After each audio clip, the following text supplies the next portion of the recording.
So today I'm going to talk about something that's been coming up a lot lately, and I got to start with some background information, but many of you already know this, but back in the early 70s, I think 1971, 72, the U.S. Got off the gold standard, right? So at that time, now there's nothing backing the U.S. dollar. So of course the government now starts printing money whenever they need it, and hence inflation. Just this rampant money printing goes on and on year after year, and inflation increases, and so on.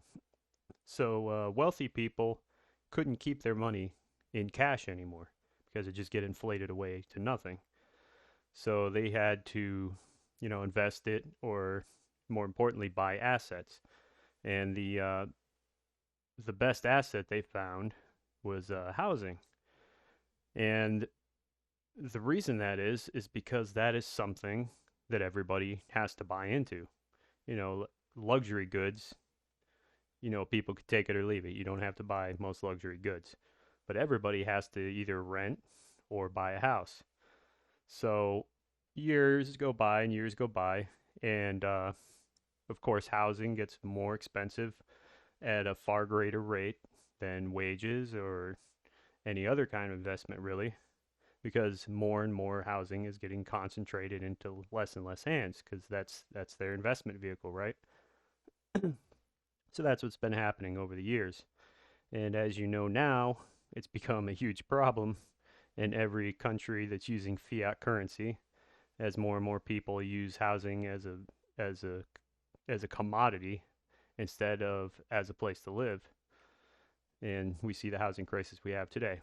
So anyway, I live in a small Rust Belt town, and up until recently, it was in probably one, if not the most affordable areas of the country as far as housing goes. But over the last 4 years, the the price of houses has doubled. At least my house has, and every other house too around my area. Even though this is just a poor Rust Belt town, because now as houses are getting so expensive in other places, wealthy out of state people and investors are now just like looking for any place that still has cheap housing that they can buy and sink their money into, either to flip it or turn it into rentals, both of which are very common around here now. So that's why houses have doubled now. Locals here can't afford them. Well, people living in wealthier states have been since 2020. People from wealthier states who are looking to get out of their high tax states or for other reasons have been moving here and buying the houses, selling their more expensive houses and buying the relatively cheap houses here. It's a common trend. So that's just an interesting thing that's been happening in the last 4 years here. I mean, there's no reason for them to move here other than the cheap housing. There's no jobs. I mean, most of these people are just retired. Or another trend that's been happening since 2020, and this is the work part of my talk today, is they're remote workers. So this is a fairly new trend. I mean, it's happened on a small scale for a long time, but it vastly increased over the last 4 years. So now we have people who are making large amounts of money in other places moving here for the cheap housing and doing their remote job. It's called geographic arbitrage. And people from poor countries have been doing this for a long time. People from Mexico or Southeast Asia or any poor country can come here, work for a while for what we consider cheap wages, but for them are good wages, because what they're going to do is work here for a little while, save up a bunch of money, and then go back to their home country where housing is dirt cheap and buy a mansion, and then they're set for life. Basically, that's what it's all about, geographic arbitrage. And we're now seeing that inside of this country with remote work. You can live in the cheapest part of the country, which there are places in this country that are cheap are now becoming way less cheap because of this, and just work a higher end job somewhere else and live here. or wherever else you want to live. So this is what's going on, and now because of that, the cheap housing is going away. Even in places where there's no jobs, no reason for anybody to be there other than the cheap housing. But I mean, since the price of housing is so out of control in most of the country, that's just what's going on now.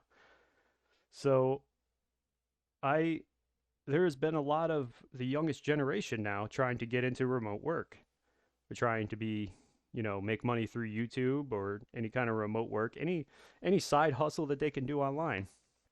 And people have been complaining about this online a lot. They said, "Oh, why won't the young generation work all these traditional shitty ass jobs where they're making, $15 an hour or less?"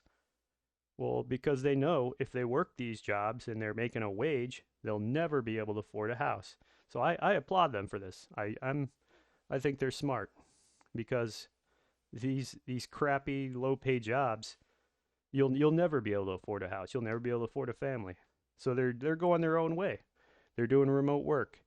And if it works out for them, then they can go live in some uh, some poorer place in the United States, or more common nowadays, even overseas. A lot of Americans with remote work are moving to Southeast Asia or Mexico or South America or wherever, and using their high U.S. wage to be able to afford to live like kings and queens over there. That's what geographic arbitrage is all about. And because housing is such a bubble, it's becoming a necessity. So I applaud the younger generation for this, and I encourage them. Like that's what you need to do now. You need to find some kind of remote work. Whether it's for a company or becoming your own boss, having some kind of business. But whatever it is, it has to be remote because you're going to be moving around.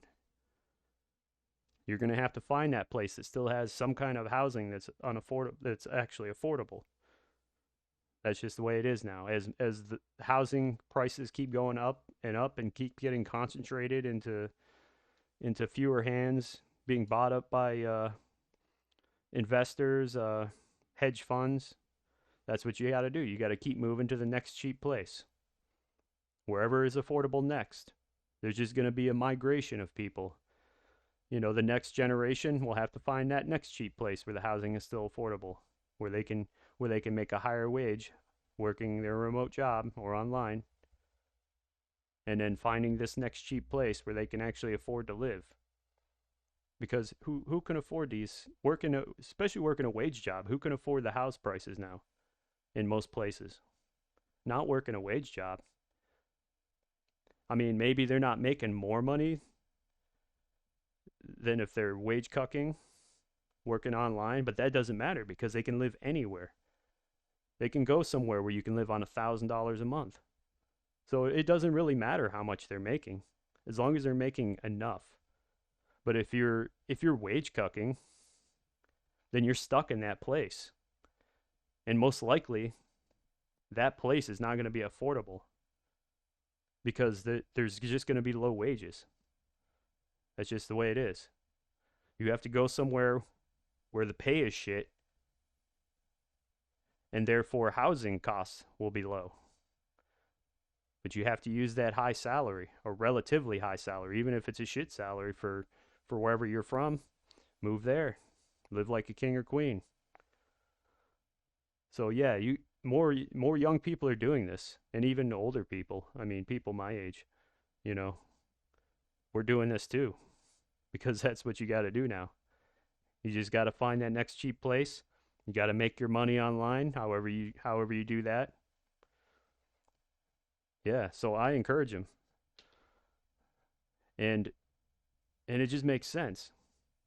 You know, the housing bubble is not going to pop at this point, I don't think, because the government is making way too much money by housing prices being high.